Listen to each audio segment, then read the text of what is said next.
And we're live. Hello, hello, hello. So, welcome to Writer's Room, brought to you by Email Story Lab. That's www.emailstorylab.com. So, I felt that I needed to explain what I'm doing here, because I've been making some changes and going through some changes as well, you know, working with my coach and coaches and learning. It's been a journey anyway. And I decided to simplify things and clarify things as well. So I want to talk about what these Wednesday lives are going to be going forward. You know, I think one struggle that I had was that I was trying to talk to everybody or be,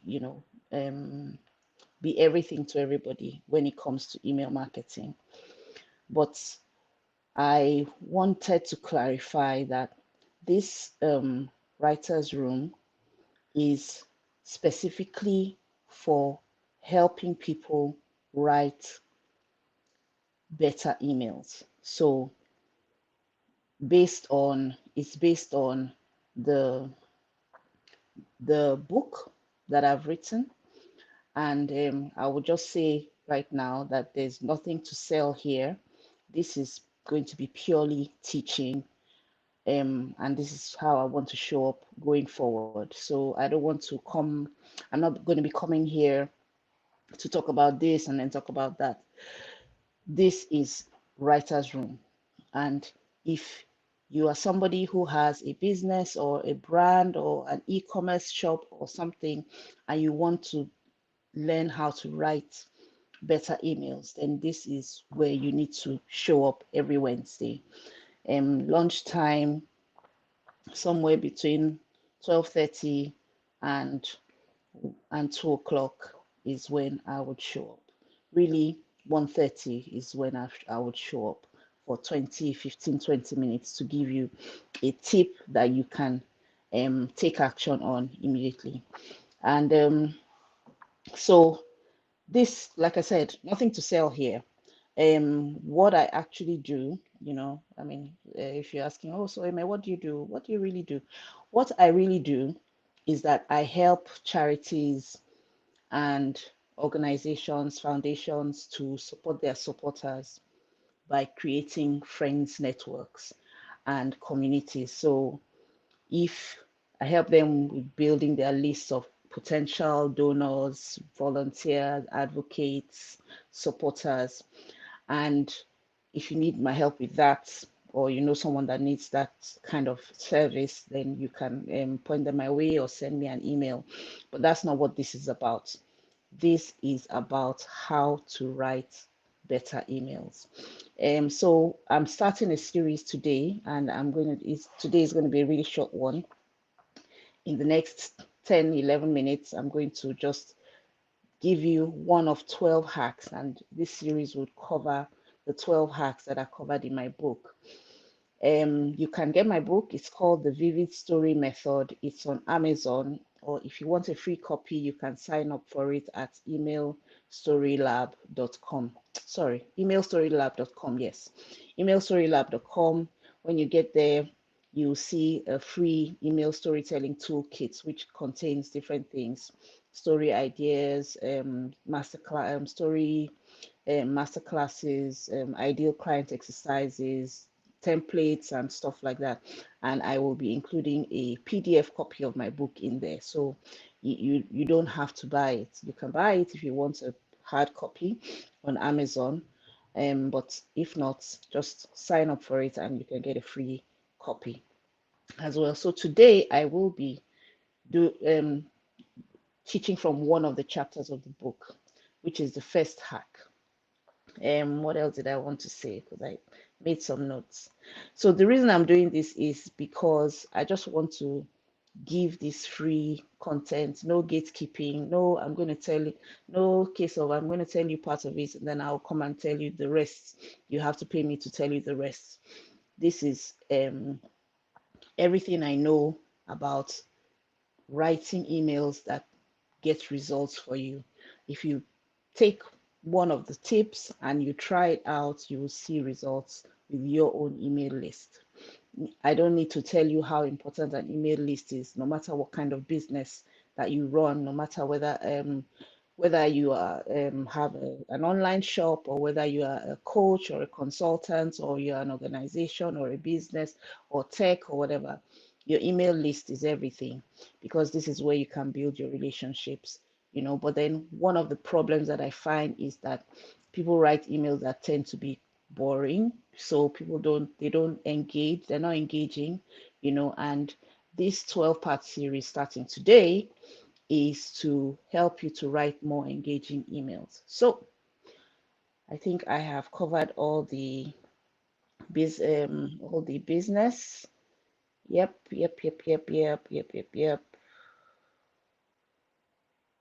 So that's what I'm doing here. Yeah, we're starting the series, and this is for anybody who also is aspiring to write emails as a business. So there's two things. You can either write emails for your business or write emails as a business. So if you are trying to develop that skill of email copywriting, this is also a good place for you to be. So we can talk about the business of writing or writing for your business. So today we are talking about the power of one. The power of one. That is the first hack. It is in the book, there's preamble, why story is important, why storytelling in email marketing is a marriage made in heaven, but then let's get into the actual hacks. So the power of one. Let's see whether I can share my screen.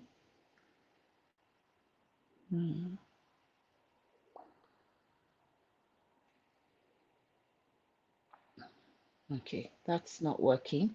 So anyway, the power of one is the core idea of this is that for every email you write, you are writing to one reader, you are writing one email, and it has one message and one call to action. So you can't watch two movies at the same time.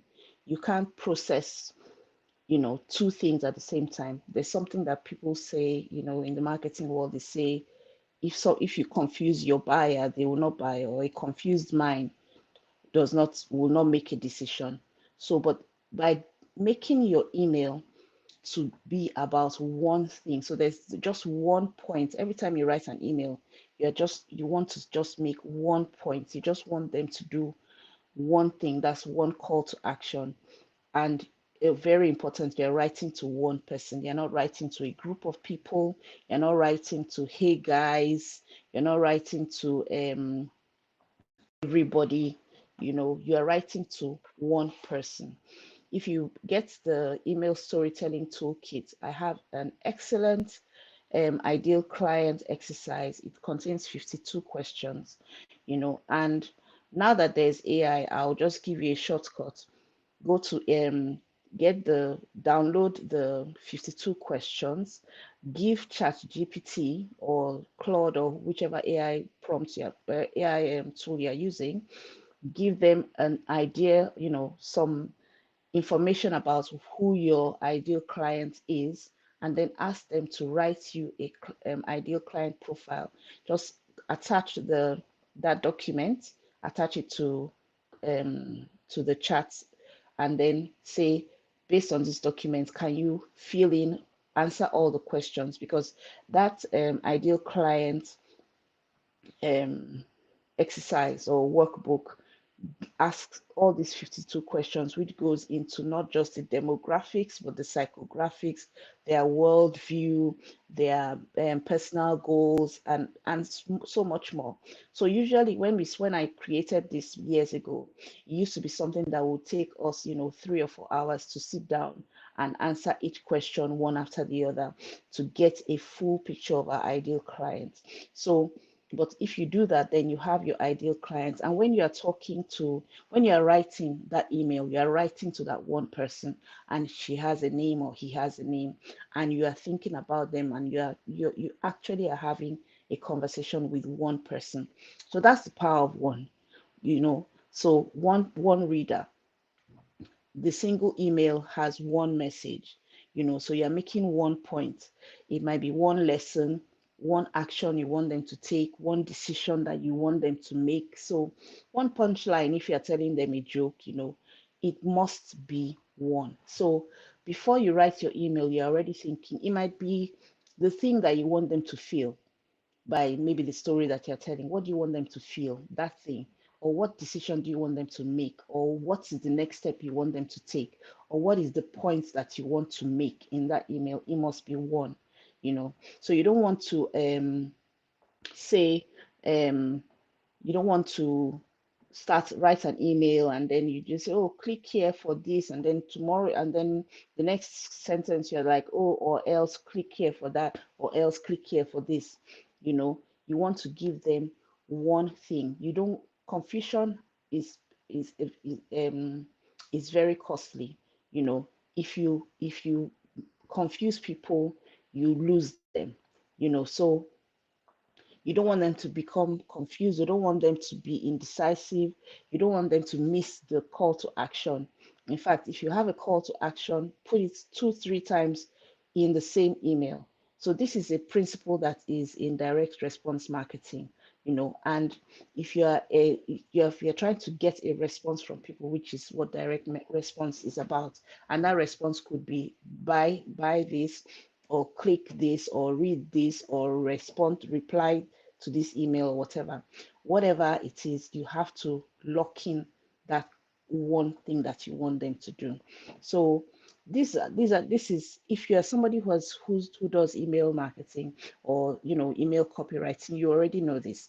But this is just, let's get the basics, or let's get the basics. And this is one of those hacks. It will make your email so much better. You don't have to say 100 different things in your email. You don't have to have a scattered approach. You don't have to have a weak message, because you you have that one thing that you are trying to tell people. Also, going back to the so it could be one story, if you have a story that you're telling, one story, and then what's the point of that story? So one writing to one person, one call to action, one story, one point, or one decision you want them to make, or one thing that you want them to know. So the power of one is the first story hack, or storytelling hack, that you can find in the Vivid Story method. There's 11 more hacks, and next week I will tell you story hack number 2, which is Bring the Thunder. If you don't want to wait till next week, grab a copy of the book by signing up at www.emailstorylab.com. So that is me done for today. Like I said, it's a short one. And if only I can just find where I was. Yeah, it's a short one. So I will see you next week around 1:30, 1:30, 1:45. That is just before I rush out of the house and go for school runs. So have a wonderful day, and see you next week. Bye.